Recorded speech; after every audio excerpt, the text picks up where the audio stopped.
ಕರ್ಕಶ ಶಬ್ದ ಮಾಡುತ್ತಾ ರಸ್ತೆಯಲ್ಲಿ ಜನರಿಗೆ ತೊಂದರೆ ಕೊಡುತ್ತಿದ್ದ ಬೈಕ್ ಮಾಲೀಕರಿಗೆ ಹುಬ್ಬಳ್ಳಿ ಸಂಚಾರಿ ಪೊಲೀಸರು ಬಿಸಿ ಮುಟ್ಟಿಸಿದ್ದಾರೆ. 200ಕ್ಕೂ ಹೆಚ್ಚು ಬೈಕ್ಗಳನ್ನು ವಶಕ್ಕೆ ಪಡೆದ ಪೊಲೀಸರು ರಾಣಿ ಚೆನ್ನಮ್ಮ ವೃತ್ತದಲ್ಲಿ ಸೈಲೆನ್ಸರ್ ನಾಶ ಮಾಡಿದ್ದಾರೆ. ರೋಡ್ ರೋಲರ್ ಹತ್ತಿಸಿ ಸೈಲೆನ್ಸರ್ ಅನ್ನು ನಾಶ ಮಾಡಲಾಗಿದ್ದು, ಇನ್ನೊಮ್ಮೆ ಬೈಕ್ ಮಾಲೀಕರು ಇಂತಹ ಆರೋಪದಲ್ಲಿ ಸಿಕ್ಕಿಬಿದ್ದರೆ ಬೈಕ್ ಸೀಸ್ ಮಾಡುವ ಎಚ್ಚರಿಕೆಯನ್ನು ಕೂಡ ಕೊಟ್ಟಿದ್ದಾರೆ. ಈ ಕರ್ಕಶ ಶಬ್ದಗಳಿಂದ ಸಹಜವಾಗಿ ಸಾರ್ವಜನಿಕರಿಗೆ ಸಮಸ್ಯೆ ಆಗುತ್ತೆ, ತೊಂದರೆ ಆಗುತ್ತೆ. ಹಾಗಾಗಿ ಮತ್ತೊಮ್ಮೆ ಇಂಥ ಸಮಸ್ಯೆ ಆಗಬಾರದು ಅಂಥೇಳಿ ಬೈಕ್ ಮಾಲೀಕರಿಗೆ ಎಚ್ಚರಿಕೆಯನ್ನು ಕೊಟ್ಟಿರುವಂಥದ್ದು ಪೊಲೀಸರು. ರಾಣಿ ಚೆನ್ನಮ್ಮ ವೃತ್ತದಲ್ಲಿ ಸೈಲೆನ್ಸರ್ ನಾಶ ಮಾಡಲಾಗಿದೆ. ಹುಬ್ಬಳ್ಳಿ ಸಂಚಾರಿ ಪೊಲೀಸರ ಕಾರ್ಯಾಚರಣೆ ಇದು.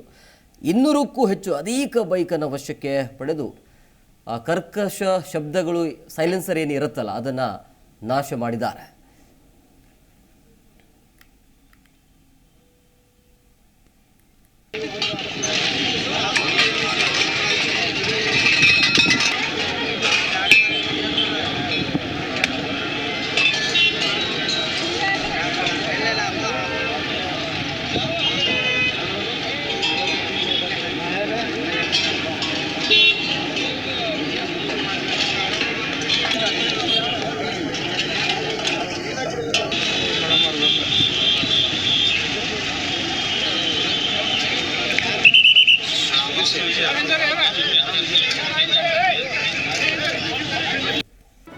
ಜಿ ಕನ್ನಡ ನ್ಯೂಸ್ ಈಗ ನಿಮ್ಮ ಮನೆಯಲ್ಲೇ ನೋಡಿ.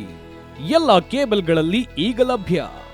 ಸನ್ Direct 292, Jio TV 1334, U digital 162, City cable 51, GTPL 17, Abhishek cables 821, Rock Line telecommunication 51, Shri Basaveshwara number 60, Vinayaka digital number 53, In digital number 896ರಲ್ಲಿ.